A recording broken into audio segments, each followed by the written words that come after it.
Hello everyone, स्वागत है आप सब लोग का पीसीएस बाई तरुण में। जैसे कि आप सभी को पता है कि हम Madhya Pradesh current affairs exam पीडिया की जो हमारी बुक आती है उसकी हम वार्षिकांक 2025 का पूरा करंट अफेयर्स लगा रहे हैं, जो कि आपके एमपी पीएससी हो, एमपी ईएसबी हो, एमपी एसआई हो या फिर असिस्टेंट प्रोफेसर परीक्षा, कोई भी एमपी का एग्जाम हो, सभी एग्जाम्स के लिए आपका पूरा साल भर का करंट अफेयर्स आपको यहाँ पर कवर होने वाला रहेगा।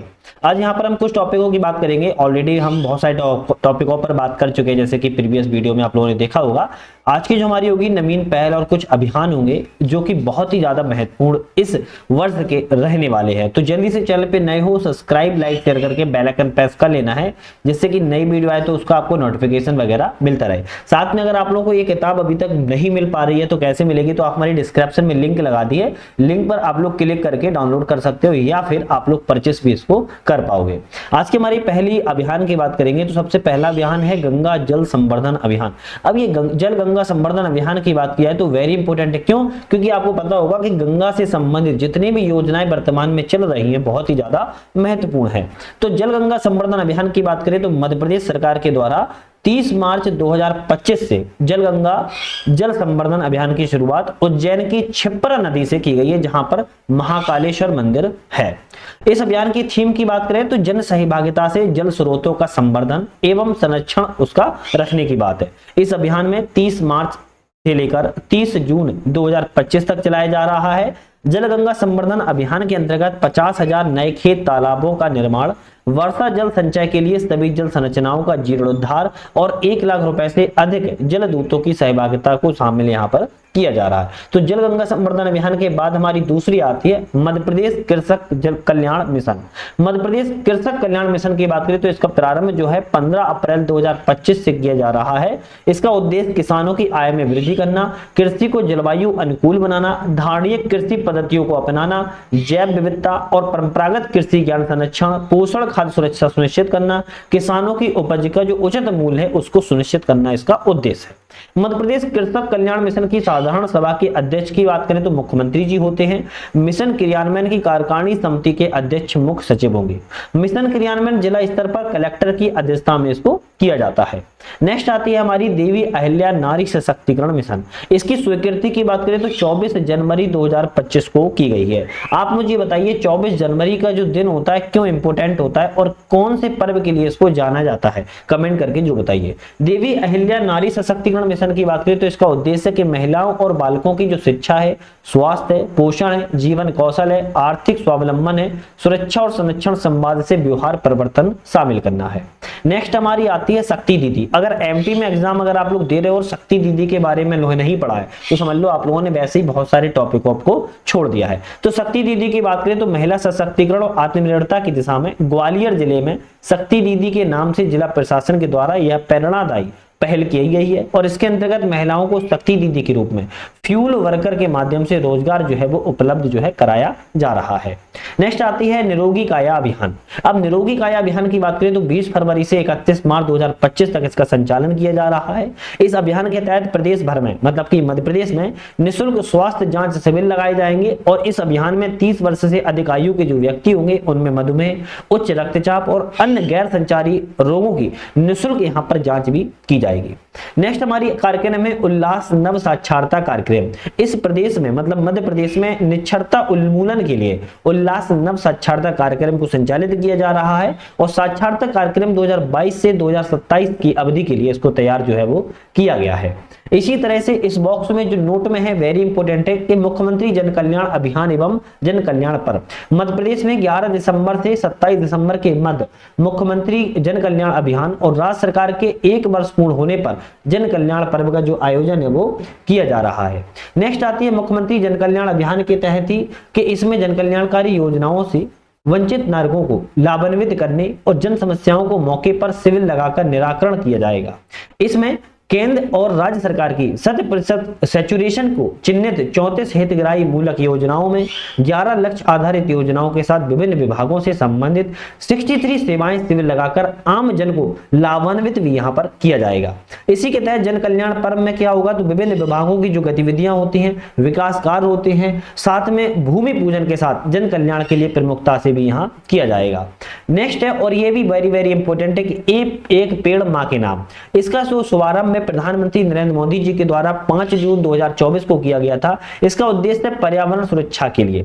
इस अभियान के तहत इंदौर में 14 जुलाई 2024 को एक दिन में 11 लाख पौधे लगाकर विश्व रिकॉर्ड को बनाया गया है। तो एग्जाम में यह भी ऐसा बनाया जा सकता है, क्वेश्चन है कि 11 लाख पौधे लगाकर विश्व रिकॉर्ड किस शहर में बनाया गया है, तो इंदौर में बनाया गया है। इस अभियान के अंतर्गत मध्य प्रदेश में 5.5 करोड़ पौधों का जो रोपण किया जाएगा और इस अभियान के अंतर्गत इंदौर के द्वारा कुल 51 लाख पौधों का रोपण जो है वो की जाएगा। इंदौर जिला प्रशासन के द्वारा सेवा सेतु मोबाइल ऐप भी जो है लॉन्च जो है को किया गया है। नेक्स्ट आती है सबकी योजना सबका विकास अभियान। सबकी योजना सबका विकास अभियान का उद्देश्य क्या है? देश के सभी पैसा जो ग्राम पंचायत हैं उनमें 2 अक्टूबर से सबकी योजना सबका विकास अभियान का प्रारंभ किया गया है। मध्य प्रदेश में 20 जिलों के 88 विकास खंडों की 5133 ग्राम पंचायतों के अधीन 11,596 ग्राम पैसा क्षेत्र को इसमें आते हैं। इसमें अलीराजपुर, झाबुआ, मंडला, बड़वानी, अनूपपुर, डिंडोरी पूर्ण पैसा जिलों में चिन्हित किया गया है, जबकि बालाघाट, बैतूल, बुरहानपुर, छिंदवाड़ा, धार, खंडवा, नर्मदापुरम, खरगोन, सिवनी, शहडोल, श्योपुर, सीधी उमरिया और रतलाम आंशिक पैसा जिले में आते हैं। तो अब ऐसा भी क्वेश्चन बन सकता है कि आंशिक पैसा जिले कौन कौन से हैं और पूर्ण रूप से पैसा जिले इसमें कौन कौन से हैं। इस योजना का नाम है सबकी योजना सबका विकास अभियान। फिर आती है गीता भवन पहल। अब गीता भवन पहल का उद्देश्य क्या है? तो आध्यात्मिक ज्ञान और शास्त्रों के लिए प्रमुख जो व्यक्ति हैं उनको शिक्षाओं का प्रसार करना। विशेष रूप से प्रदेश के सभी जो शहरी निकाय में गीता भवन है उसकी स्थापना यहाँ पर की जाएगी। साथ में प्रत्येक केंद्र में आध्यात्मिक साहित्य होगा, भगवत गीता और भगवान कृष्ण संबंधित अन्य कार्य भी यहाँ पर शामिल होंगे। वर्तमान में इंदौर में एक गीता भवन है जो भगवत गीता की शिक्षाओं को बढ़ावा देने के लिए धार्मिक और सांस्कृतिक केंद्र के रूप में जो है वो कार्य कर रहा है। फिर आता है मिशन इंद्रधनुष 5.0 अभियान। अब मिशन इंद्रधनुष 5.0 अभियान क्या है? तो इसका प्रारंभ 3 अगस्त 2023 को किया गया था। इस अभियान के तहत जो टीकाकरण है उसमें छूटे गए 0 से 5 वर्ष आयु के बच्चे और जो गर्भवती महिलाएं होती हैं उनको टीका इस योजना के तहत जो है वो लगाया जाएगा। नेक्स्ट आती है हमारी मिशन 50@2230। इसका उद्देश्य क्या है? तो प्रत्येक जो विधानसभा क्षेत्र है उनमें न्यूनतम मतदान प्रतिशत जो 50% जो मतदान केंद्र हैं वहां पर चलाए जाने के लिए विशेष जागरूकता अभियान का शुभारंभ किया गया है। इस अभियान के अंतर्गत मतदान प्रतिशत बढ़ाने के लिए मतदाताओं को विभिन्न माध्यमों से जागरूक भी किया जाएगा। फिर आता है पशु एम्बुलेंस सेवा। अब ये पशु एम्बुलेंस सेवा क्या है? तो मध्य प्रदेश में 1 अप्रैल 2023 से पशु एम्बुलेंस सेवा की शुरुआत भी की जा रही है। नेक्स्ट है Madhya Pradesh responsible tourism mission. अब ये क्या है? तो मध्य प्रदेश में पर्यटन होते हैं उनको अधिक उत्तरदायी टिकाऊ बनाने के लिए Madhya Pradesh responsible tourism mission की शुरुआत की गई। मिशन का उद्देश्य पर्यटन से जुड़े जो स्थानीय समुदाय हैं उनको सामाजिक विकास, आर्थिक विकास और पर्यावरण संरक्षण में भागीदारी या इसको जोड़ना इसका प्रमुख उद्देश्य है। फिर हमारा आता है सक्षम कार्यक्रम। सक्षम कार्यक्रम के अंतर्गत 20 जनजाति बहुल जिलों के 89 विकास खंडों के जनजाति विद्यार्थियों को 21वीं सदी के जीवन कौशल को प्रशिक्षण यहाँ पर दिया जा रहा है। सूर्य शक्ति अभियान का उद्देश्य क्या है? सूर्य शक्ति अभियान का उद्देश्य कि सौर ऊर्जा से बिजली की आपूर्ति जो सप्लाई है उसके लिए आत्मनिर्भर बनाना है। साथ में देश की इस तरह अनूठा अभियान जो है शुरू करने वाला मध्य प्रदेश पहला राज्य है जहां पर सूर्य शक्ति अभियान की क्या की गई है? अभियान की शुरुआत को किया गया है। एडॉप्ट एन आंगनवाड़ी कार्यक्रम। अब ये वेरी इंपॉर्टेंट है, क्यों? क्योंकि आंगनवाड़ियों के विकास के लिए सीहोर जिले से कार्यक्रम की शुरुआत की गई। इसमें जनप्रतिनिधियों, एनजीओ संगठनों के द्वारा आंगनवाड़ियों को गोद लेकर उनका जो विकास जो है किया जा रहा है। अनुगूंज कार्यक्रम। अब वेरी इंपॉर्टेंट, अनुगूंज कार्यक्रम मध्य प्रदेश को जो स्कूल शिक्षा विभाग है उसको वैश्विक शिक्षा प्रणाली स्टेम का मतलब होता है साइंस, टेक्नोलॉजी, इंजीनियरिंग, आर्ट्स एवं मैथमेटिक्स की दिशा में कला से समृद्ध शिक्षा का अनुभव कार्यक्रम का विकास करना है।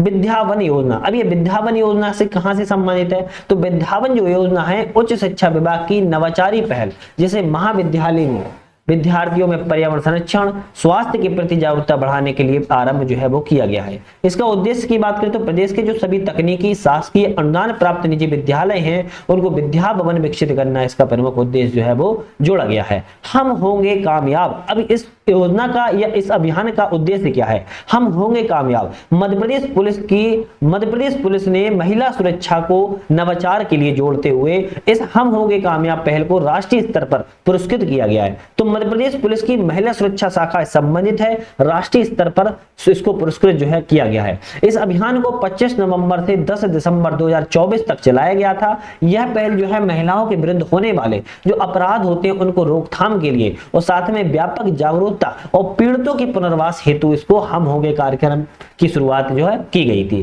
हृदयम एमपी पहल, मध्य प्रदेश छोटी सी पहल है, मध्य प्रदेश को वेलनेस मेडिकल हब बनाने के लिए हृदयम एमपी पहल का शुभारंभ किया गया है। लेकिन नेक्स्ट वाली वेरी इंपॉर्टेंट है साइबर तहसील। अब ये साइबर तहसील कैसे संबंधित है? क्योंकि साइबर तहसील मध्य प्रदेश सरकार के राजस्व विभाग के द्वारा भूमि संबंधी जो प्रशासनिक प्रक्रियाएं होती है उसको सुव्यवस्थित करना, आधुनिक बनाने के लिए एक डिजिटल गवर्नेंस पहल की जो है शुरुआत की गई है।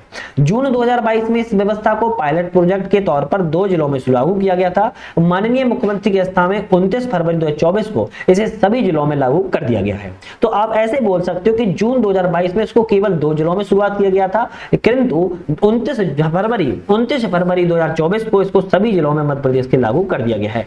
टैक्स सखी, अब ये टैक्स सखी क्या है? अभी टैक्स से संबंधित तो होगा नहीं, हो सकता है टैक्स से संबंधित, लेकिन वेरी इंपॉर्टेंट है। क्यों? क्योंकि बैतूल जिले के, मध्य प्रदेश के बैतूल जिले के मुल्ताई प्रदेश की एक नवीन नागरिक नगर पालिका बन गई है, जो ऐसी पहली नगर पालिका है जहां पर जलकर संपत्ति कर वसूली स्वयं सहायता समूह की 8 महिलाओं के द्वारा किया जा रहा है। मतलब जो वाटर टैक्स होता है और जो संपत्ति टैक्स होता है वो स्वयं सहायता समूह, मतलब कि आप ये कहोगे जो आपका एक तरीके से सेल्फ हेल्प ग्रुप होते हैं उनके द्वारा, इस महिलाओं के द्वारा वसूली की जाती है। उन नगर पालिकाओं को, इन महिलाओं को टैक्स सखी जो है वो नाम प्रदान किया गया है। तो मध्य प्रदेश में किस जिले से? तो बैतूल जिले से। किस तहसील से? मुल्ताई तहसील से। ये वेरी वेरी इंपॉर्टेंट है, आपको याद रखना है। नेक्स्ट आता है राजस्व प्रकरण प्रबंधन प्रणाली RCMS। अब ये क्या है? तो मध्य प्रदेश शासन की वेब आधारित ई गवर्नेंस पहल है। उसके माध्यम से नागरिकों को उनके मामलों की बारे में जानकारी प्रदान की जाती है और विभिन्न न्यायालयों की कार्यप्रणाली को बेहतर और पारदर्शी मतलब ट्रांसपेरेंसी के लिए इसको मदद इसमें लाई जाती है। नेक्स्ट हमारी योजना है महिला हेल्पलाइन। महिलाओं के उत्पीड़न से बचाने के लिए 8 मार्च 2020 को राज्य में महिला हेल्पलाइन की शुरुआत की गई, जिसमें CM हेल्पलाइन नंबर है 181 MP Madhya Pradesh public service commission. Interview में क्वेश्चन आ चुका है कि मुख्यमंत्री महिला हेल्पलाइन नंबर क्या है। ध्यान रखना है, क्वेश्चन कभी भी कैसे भी किसी फॉर्मेट में पूछा जा सकता है, वेरी इंपॉर्टेंट है। तो 181 है, ठीक है। चलिए नेक्स्ट बात करेंगे अन्न संवर्धन अभियान। अब ये अन्न संवर्धन यान के संबंधित अंतरराष्ट्रीय योग दिवस के अवसर पर प्रधानमंत्री नरेंद्र मोदी ने वर्चुअल माध्यम से श्री अन्न संवर्धन अभियान का शुभारंभ किया और इसके तहत मिलेट्स की खेती को बढ़ावा दिया जाएगा। मध्य प्रदेश राज्य मिलेट्स मिशन, अब ये 2023 को अंतरराष्ट्रीय मिलेट वर्ष के रूप में विश्व भर में मनाया गया था। उन्नत मिलेट्स फसल उत्पादन और उत्पादों के प्रचार प्रसार की गतिविधियों के लिए मध्य प्रदेश राज्य मिलेट मिशन की शुरुआत जो है 2023-24 में प्रारंभ की गई थी। कुछ इस योजना के माध्यम से ही कुछ प्रश्न है जो इंपॉर्टेंट है, जैसे PM श्री नरेंद्र मोदी ने विश्व नवकार महामंत्र दिवस पर 9 संकल्प लेने का आह्वान किया। पहला संकल्प है जल संरक्षण, दूसरा है एक पेड़ मां के नाम, तीसरा है स्वच्छता का मिशन, चौथा है वोकल फॉर लोकल, पांचवा है देश दर्शन, छठा है नेचुरल फार्मिंग को अपनाना, सातवां है हेल्दी लाइफ स्टाइल को अपनाना, आठवां है योग खेल को जीवन में लाना और नौवां और अंतिम है गरीबों की सहायता का संकल्प लेना। तो ये इंपॉर्टेंट है, हो सकता है 9 के 9 पूछ ले या हो सकता है कि 4 ऑप्शन ऐसे डाल दे, सही हो 5वां गलत डाल दे, तो आपको ध्यान सभी रखने हैं। मध्य प्रदेश में जनवरी 2025 में युवा शक्ति मिशन, गरीब कल्याण मिशन, नारी सशक्तिकरण मिशन, किसान कल्याण मिशन का जो है प्रारंभ जो है किया गया है। तो परीक्षा उपयोगी तथ्य जे थोड़ा सा इनको भी ध्यान रखिएगा। देखो ये ऐसे योजनाएं और कार्यक्रम होते हैं जो एक बार में याद नहीं होते हैं, ये हम भी समझते हैं, आप भी समझते हो। आप इस वीडियो को 1 से 2 बार देख लेना, आपको याद हो जाएंगे। याद रखना है, वेरी इंपॉर्टेंट रहते हैं, एग्जाम में जरूर पूछे जाते हैं। इसी तरीके की नेक्स्ट वीडियो को पाने के लिए बेल आइकन प्रेस कर लेना है, साथ में चैनल को सब्सक्राइब करना नहीं भूलना है। नेक्स्ट वीडियो मिलेगी आप लोगों को और साथ में ये किताब पूरी आप लोगों को वीडियो के माध्यम से लगाई जाएगी, तो आप लोग चैनल पे बने रहिएगा। तो आज के लिए वीडियो बनाने के आप सभी का बहुत बहुत धन्यवाद।